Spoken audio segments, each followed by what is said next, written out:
Mootummaan Itoophiyaa himata mootummaan Sudaan lafa falmisiisaa daangaarraa Alfaashaa keessatti haleellaan irratti gaggeeffame jedhe haalee jira. Itti aantuu ministeera kominikeeshinii mootummaa Itoophiyaa Salaamaawit Kaasaa oduu gabaastotaaf akka ibsanitti waraanni Itoophiyaa loote seentota Itoophiyaa seenuu yaalan irratti tarkaanfii fudhatee jedhaniiru. Gareeleen hidhatanii fi milishaaleen kanneen waraana Itoophiyaatti hidhata qaban ittiin jedhe sanbata darbee loltoota Sudaan hedduu ajjeesuu isaanii waraanni Sudaan beeksisee ture. Kunis lafa daangaa qonnaaf ta'u Alfaashaaq irratti falmii uumameen yoo ta'u kan qonnaan bultoonni Itoophiyaa qotanii fi Sudaan immoo kan kooti jettuun kan ka'e hariiroon Kaartumii Finfinnee gidduu hammaataa deeme.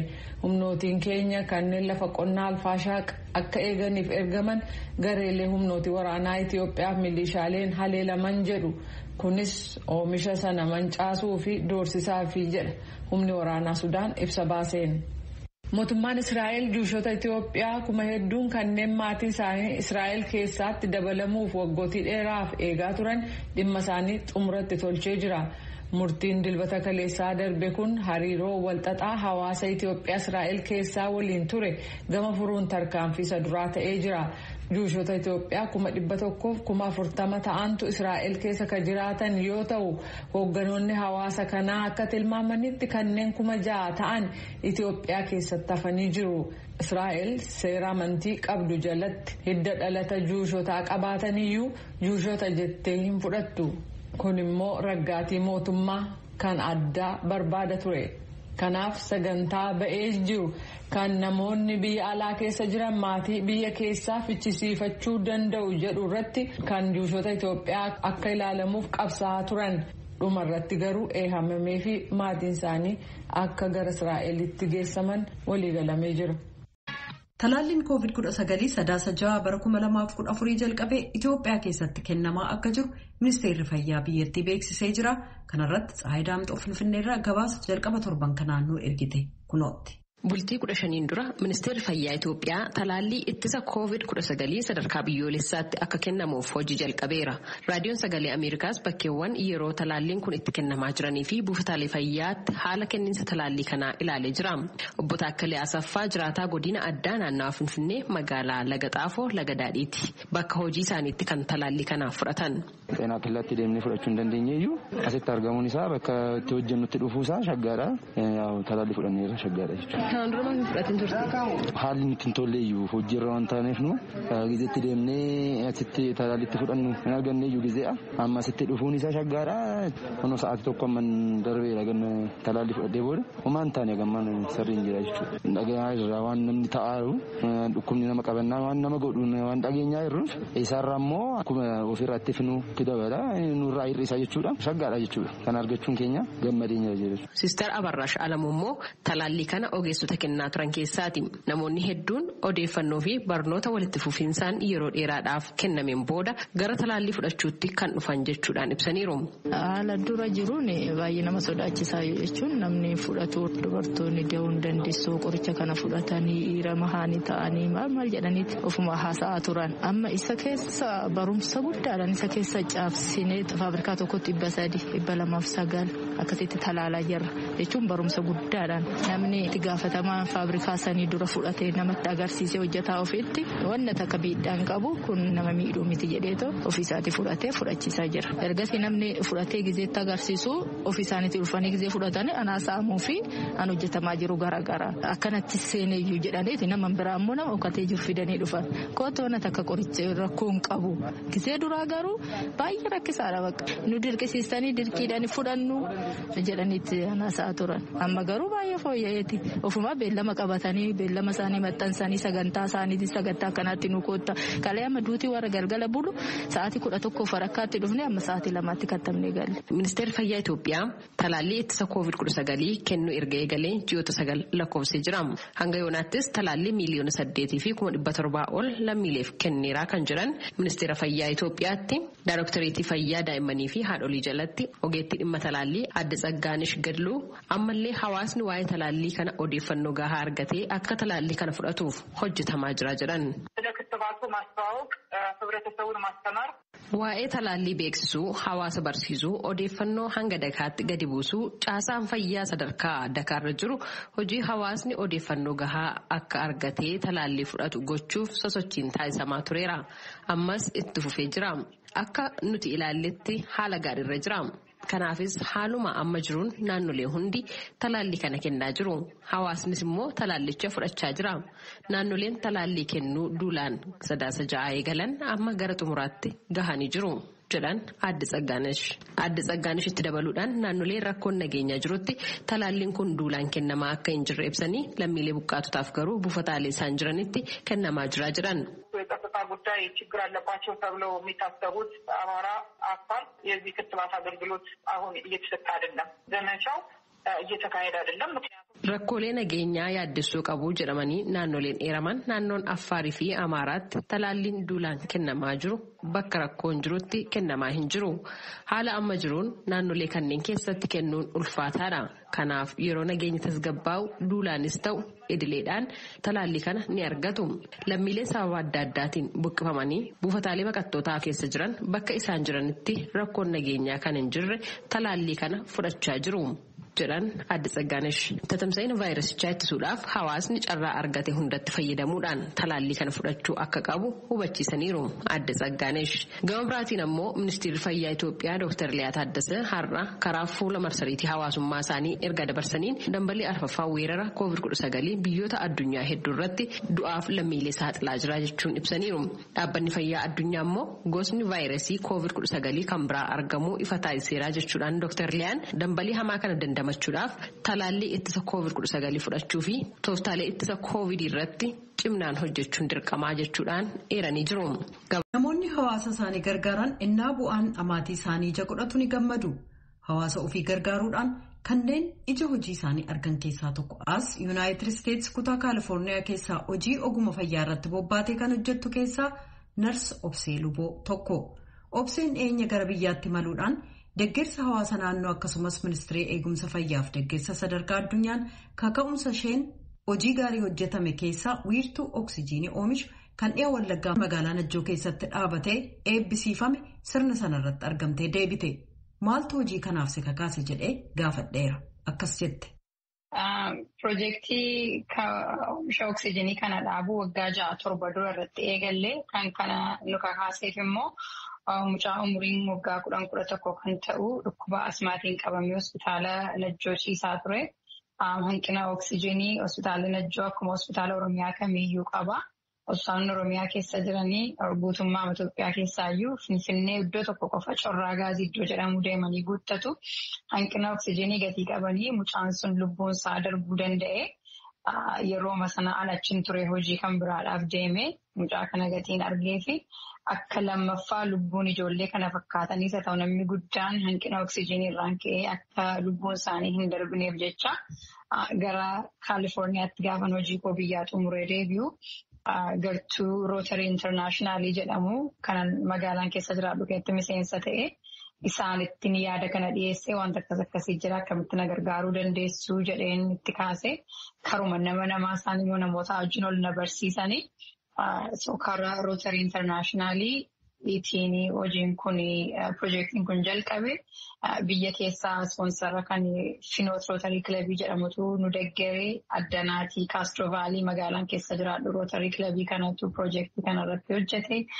Biiroon eegumsa fayyaa Oromiyaa hospitaalli Najjoo uummati magaalaa Najjoo fi ministeera feelziin immoo mana meeshaan kun keessa galu ijaaruudhaani deeggarsa nu taasisanii akka ittiin piroojeektii kana jalqabne walirra dhufe immoo meeshaan kun bitootessa 2020 biyya ga'e bitootessi akka hundi keenya yaadannuyyuu 2020 bitootessaaf eeblii yerootti COVID-19 biyya weeraree namni lubbuun nama baay'ee darbaa ture. Walirra dhufeeti malee nuun karoorri keenya kan waggaa 6 duraati gaa Waaqayyoo gaafa saba sana immoo kanaan immoo hin miidhaminaa jedhu yeroo sanatti immoo meeshaan sun achi ga'ee tajaajila jalqabe. Egaa piroojeektiin kun piroojeektii xiqqoo miti. Maallaqa isa barbaachisa sababa maallaqa gamii fixe piroojeektii kana hojjetanii yookaan meeshaa oksijiinii oomishu kana dhaabanii hamma inni xumuramutti. Meeshaan kun meeshaa masaa duwwii kastam meedii Niiyorkitti hojjetame. Inni isa duwwaa hojjechiisuun gara $467 nu fixe. Inni immoo nuun walakkaa isaa fandireezii goonee namoota adda addaa gaafachuudhaan maallaqi kun walitti qabame. Walakkaa isaa immoo Rootari Intarnaashinaali Maachiin Giraantii jedhu yooti birrii tokko buustee birrii tokko immoo Rootari Intarnaashinaalitti sii dabala. Isaanitti nu guutanii akkasittiin hojiin kun hojjetame. Meeshaan kun haaraa masaatu ajajame. Akkuma barbaachisummaa isaatiitti nu hojjetanii haaraa masaatu achi ga'e. Egaan hojii akkasii qofaa ofii miti kan inni hojjetamu. Atis immoo gaafa dubbattu nuyi jechaadha kan itti dubbattu. Eenyu faatu si gargaara yookaanis Rootari Intarnaashinaal addunyaa keessatti bakka adda addaatti hojii gargaarsaa adda addaa kan hojjetu dhaaba guddaa beekamaa waggoota dheeraa dura hojii jalqabe akka inni ta'e beekamaadha. Dhaabi kun akka inni isin deeggare naa himtee jirta. Kan biraa garee uummattee eenyu faate kan si cina dhaabbatee hojii kana si wajjiniin hojjetu? Nuuni kana jalqabne miseensotuma kan Rootarii Kilabii magaalaan keessa jiraadhu koree dhaabbanne. Gara koree kana keessa gara nama 13tu jira. Hundi isaanii namootuma biyya kanaati. Nama biyya Ameerikaa, Itoophiyaa kan dhaqanii hin beekne baay'eedha. Oromiyaa kan ciraasaa hin beekne baay'eedha. Najjoon immoo eessa akka taatee jira. Amasaa kan dhaga'anii hin beekne baay'eedha. Isaanii wajjiniin hojjenne kan tumsanii amma dhumaatti na gargaaran namoota lamadha. Achi keessaati jaarsolii 2. Isaan keessaati nama 7 wajjiniin achitti deebine. Akkuma silasiin jedhe immoo biyya keessaa kan akka dura guutummaatti hojjete addanaati. Rootarii Kilabii kan Kaastro Vaalii magaalaan keessa jiraadhu kan miseensa isaanii ta'edha. Biyyatti immoo Finfinnee keessa kan jiran Shinoo Rootarii Kilabii kan jedhaman immoo postii nu godhanii biiroo eegumsa fayyaa Oromiyaa fi hospitaalli Najjoo ministeera feelisiin immoo deeggarsa lafarraa nu barbaachisu meeshaa kana kastamii kiliirii gochuun mana sana ijaaruudhaan loojistikii biyya keessaa barbaachisu immoo isaantu xumuree nu gargaara. Amma immoo qophii keenyattaa nutti ceena. Irreechi Malkaasoor godina Iluu Abbaaboor aanaa Mattuu keessatti dilbata darbe kabajamee jira. Kanarratti gabaasaan Akoor Malkaa biyyarraa nu ergitti dabarra. Irreechi Malkaasoor godina Iluu Abbaaboor aanaa Mattuu bakka koodoo hirii jedhamee waamamutti dilbata dheengaddaa jechuunis akka lakkoofsa Itoophiyaatti 9/9/2014 kabajamuu isaa itti gaafatamaa waajjira aadaa fi turizimii godina Iluu Abbaaboor obbo Wandimmuu dabalaa dubbatanii jiru. Haala kabaja ayyaanichaa ilaalchisees akkas jedhu obbo Wandimmuun. Waggoota dheeraadhaaf uummanni Oromoo godinicha keessa jiru walitti bahee waaqa isaa kan itti galateeffatu ture bakki Malkaasoor kuni magaalaa keessaa baanee hanga bakka horaa geenyutti qeerroon dhiichisaa naannoo isaa eegaa maree hoo jechaa dubartoonni immoo dura bu'anii karaa adda ta'een kan jarri gara sanatti imalaa turan jechuudha. Namoonni gurguddaan illee sirbaa aadaa naannoo kanaa sirbaa waliin bohaaraa gammadaa dhiichisaa jechuudha. Gara sanatti kan deemame baay'ee kan namatti toludha jechuudha. Obbo Wandimmuun Irreecha Malkaasoor ilaalchisees yeroo ibsan. Irreechi Malkaasoor akkuma seenaa Oromoo wajjin walitti hidhatee jiru. Oromoon godina Iluu Abbaaboor keessa jiraatus seenaa mataasaa qaba. Sirna gadaatiin bulaa ture. Caalee Shoonoo yookaan Abbaa Amboor innaa Iluu Abbaaboorin bulchaa turan.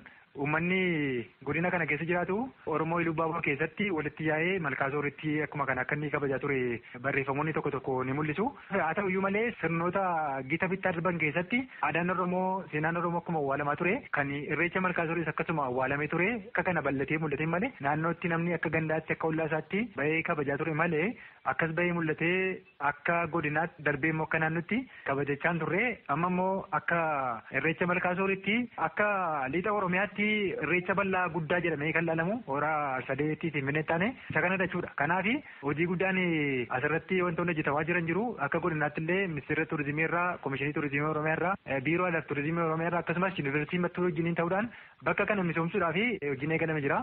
Kabaja ayyaana irreechaa Malkaasoor kan bara kanaas waan adda godha jedhan obbo Wandimmuun akkasitti dubbatu. Bara kana immoo kan adda isa godhu jiraate naannolee ollaa keenya jiranu naannoo Gaambeellaa irraa naannoo uummattoota kibba lixa Itoophiyaa irraa immoo godinni Shakkaa ollaa godina Lubbaaboor kan ta'e saboonni ollaa keenya jiran dhufanii nu wajjiniin ayyaana irreechaa kana kabajuun isaanii baay'ee kan adda godhudha jechuudha. Bara kanallee bifa adda ta'een magaalaa Gaambeellaa hora Baaroo irratti laga Baaroo irratti ayyaanni irreechaa kabajamee ooleera jechuudha. Kun uummata Oromootiif carraa guddaadha. Naannolee wajjiniin walitti dhufeenyi keenya illee akka cimuuf shoora guddaa taphata jedhee ilaala. Waan baay'ee nama ajaa'ibu keessa naannolee ollaa keenya irraa kan dhufanii jila aadaa fuudhanii dhufanii akka aadaa jiraatti meeshaalee aadaa meeshaa muuziqaa aadaallee qabatanii dhufanii walitti dhufeenya sabaaf sablammootaa gidduu jiru wantoota akkasii irratti ifintii akkanaa irratti uummata walitti yeroo dhiyeessitu carraan uummanni sun gara fuulduraatti waliin jiraachuudhaaf qabu baay'ee bal'achaa deema. Jaalalli sabaaf sablammii gidduu jiru walitti dhufeenyi sabaaf sablammii gidduu jiru baay'ee dabalaa deema. Amma fakkeenya tokko yoon sii kaase uummatti godina Shakkaa keessa jiraatu Lubbaaboor wajjin wal keessa deema gabaa tokko dhaabata. Uummanni Gaambeellaa irraa akkuma kana uummanni Oromoo Gaambeellaa keessa jiru bal'aadha jechuudha. Kanaaf uummanni Gaambeellaa keessa jiraatu uummanni Oromoo godina Shakkaa keessa jiraatu akka inni ofitti amanamummaan isa dabaluuf nagaan akka inni jiraatu jaalalaan akka inni walitti dhufeenya gaariidhaan jiraatuuf shoora guddaa taphata jedhee yaada. Akkuma kana misoomaan illee walitti hidhamuudhaaf carraa guddaa qaba jedheen ilaala. Naannolee ollaa irraa bakka bu'uun kan argaman Gaambeellaa irraa dhufuu isaanii namni dubbatan maqaa isaanii ibsuutiin haala kabaja ayyaana irreecha malkaasoorii fi hirmaannaa irreecha malkaasoorii irratti taasisan ilaalchisee waan jedhan qabu. ኮቻም ይባላለሁ። በሌላ እንግዲህ ከስል ስም ጓደኞቼ የሚጠሩልኝ ብዙውን ጊዜ አካባቢ የሚታወቅ ደግሞ ኦሮሚያ ነው። መቃን ኮ ኮቻም ጀደማ ሂሪዮኒ ኮ አሞ ኦሮሚያ ጀቹudhaanis ነው waamu. Afeerraa warri godina Iluu Abbaaboor nuuf taasisaniin irreecha malkaasoorrii irraa qooddachuudhaaf gara magaalaa Mattuu dhaqnee haalaan kabajannee jirra. Jalqaba gaafa sanbataa marii paanaaliidhaan ayyaana sana kabajne.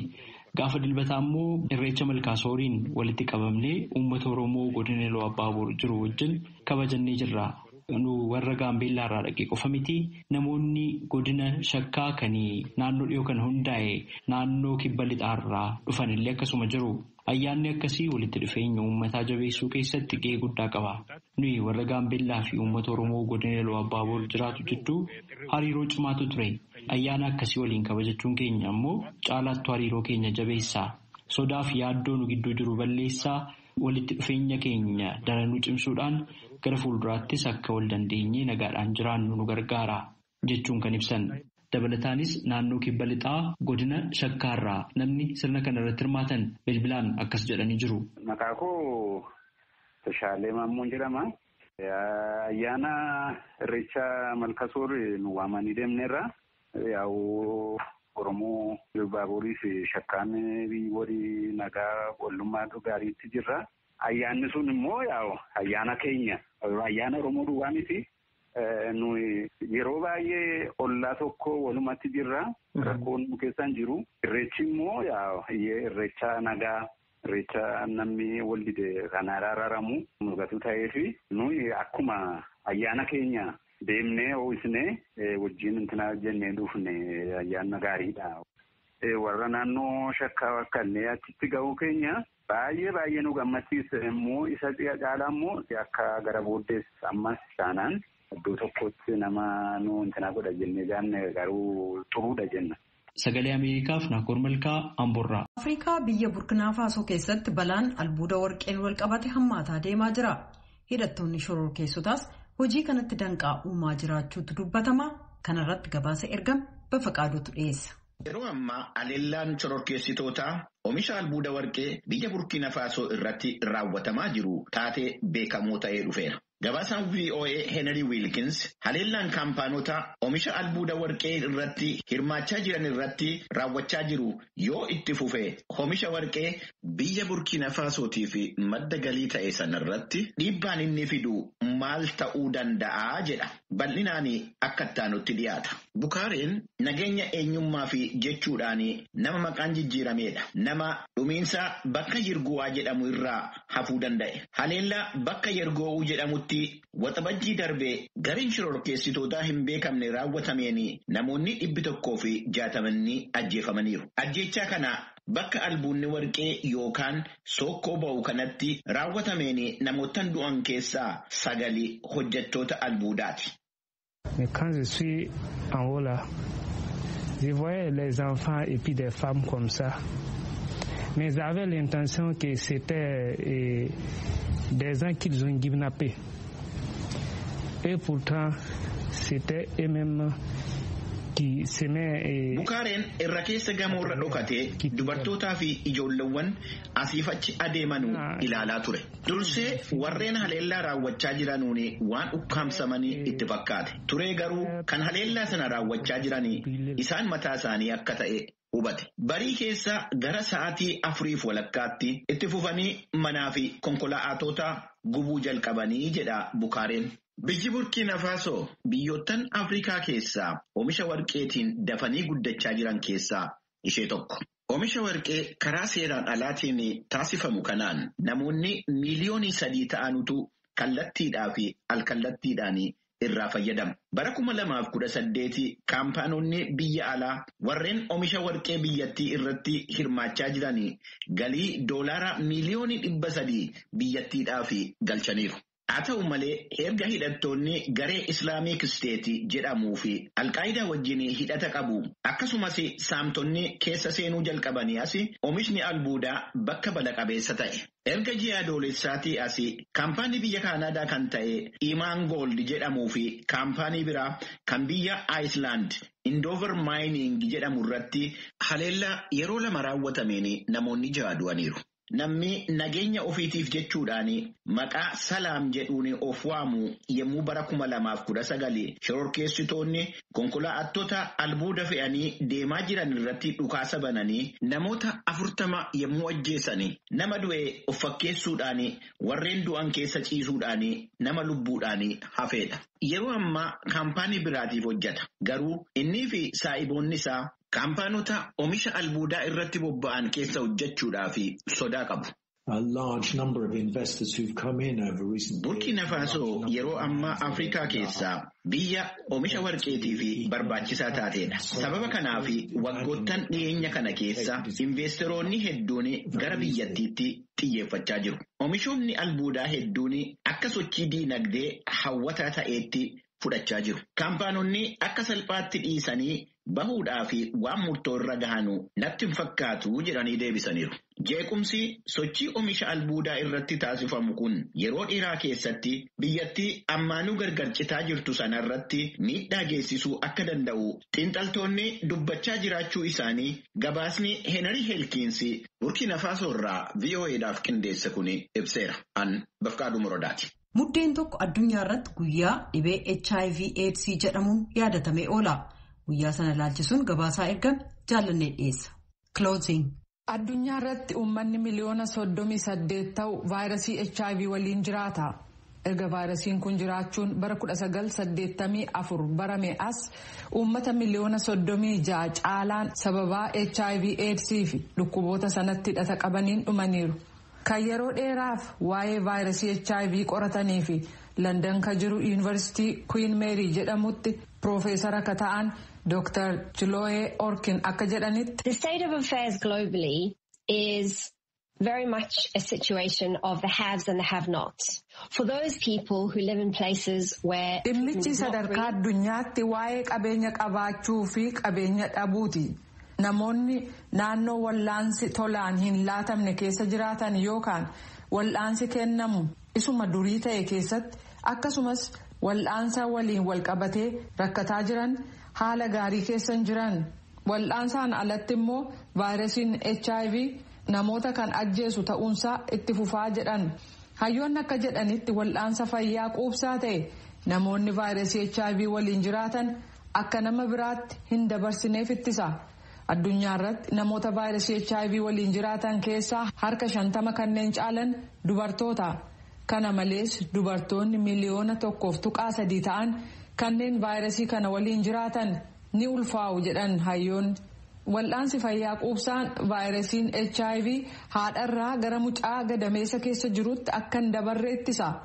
Dr. Orkin London irraa addunyaa irratti wal'aansa fayyaa vaayirasii HIVf godhamu kan yeroo dheeraa tursu argachuuf yaalii ta'u hoogganu. Kunis bifa tallaaliin ji'a 2 kan waraannatan jedhan. Where I live, it could amount to 6 treatment days a year for someone with HIV. And that's very different from having to take treatment 365 days a year. Lafaan jiraadhutti namoota vaayirasii HIV waliin jiraataniif waggaatti guyyaa 6 wal'aansa argatu. Inni kun waggaa tokko jechuun guyyootii 365f dawaa fudhachuurraa adda dhugumatti waan haaraadha jedhaniiru. Qorattoonni United States namoota vaayirasii HIV waliin jiraatanii fi qaami isaanii dawaa malee vaayirasichi ofirraa ittisuu danda'e attamitti fayyisuun akka danda'amu qorataa jiru. Dr. Bruce Walker Boston irraa doktora tajaajila eegumsa fayyaa fi hayyuu saayinsiiti. Namoota vaayirasii HIV waliin jiraatan waggoota 40 qoratan. Some people are able to keep HIV in check with their own immune systems, and that really set us off in the direction of trying to understand how that was. Namoonni hangi tokko vaayirasiin HIV qaama isaanii keessa jiru humna qaama isaanii dhukkuba ofirraa ittisuu qabuun ilaalu. Kun ta'uun immoo akkamitti akka danda'e baruuf yaalii goonuuf kallattii nuu kennee jedhan. Vaayirasii HIV waliin kan jiraatan Lauren Willenberg bara 1992 vaayirasiin kun qaama isaanii keessa jiraachuu baran garuu mallattoo agarsiisan tokko iyyuu hin qaban. 29.5 years I have never needed to take HIV medications. I'm humbled. I'm grateful. Waggaa 29f walakkaa keessatti dawaa farra vaayirasii HIV ta'e fudhadheen beeku. Kunaanaaf waanan yaadeen oli galanni koo guddaadha jedhan. Dr. Walkeriif waahiloonni isaanii kanneen Inistituutii Raagun keessa namoota vaayirasii HIV waliin jiraatan kana gaaf tokko guutummaatti fayyisuun ni danda'amaa jedhu. Our goal is to train their immune system to develop this kind of super function that we see in nama vaayirasii HIV waliin jiraatu tokko waggoota dheeraaf wal'aansarra akka turu goona. Kaayyoon keenya caasaa qaamni isaa dhukkuboota ofirraa ittisuuf qabu caalaatti jajjabeessuun hojii namoota muraasa keessatti hojjetu kana akka gaggeessuuf leenjifna. Kunis daariqa yookaan infekshinii vaayirasiin HIV fidu akka fayyan yookaan yoo xiqqaate vaayirasichi to'annaa jala oolee dhukkuba tokkoyyuu nama sanatti akka hin finne gochuudha. Gama kaaniin immoo vaayirasichi sadarkaa xiqqaarra waan jiruuf jecha nama biraatti akka hin dabarsine gochuudha jedhaniiru. Guyyaan eedsii addunyaa inni har'aa vaayirasiin HIV ammayyuu akka hin dhabamin jiru nu agarsiisa. Yeroo maallaqni ramadamuu fi qiyyaafanni jiru weerara vaayirasii COVID-19 irra jiru kanatti vaayirasii HIV qoratamanii ilaalamuu fi yaaliin gaggeeffamus jeeqamuun qorannaa ogeessonni addaa waa'ee HIV irratti gaggeessanii fi kanneen dhukkuba eedsii waliin jiraatan yaaddessaa jira.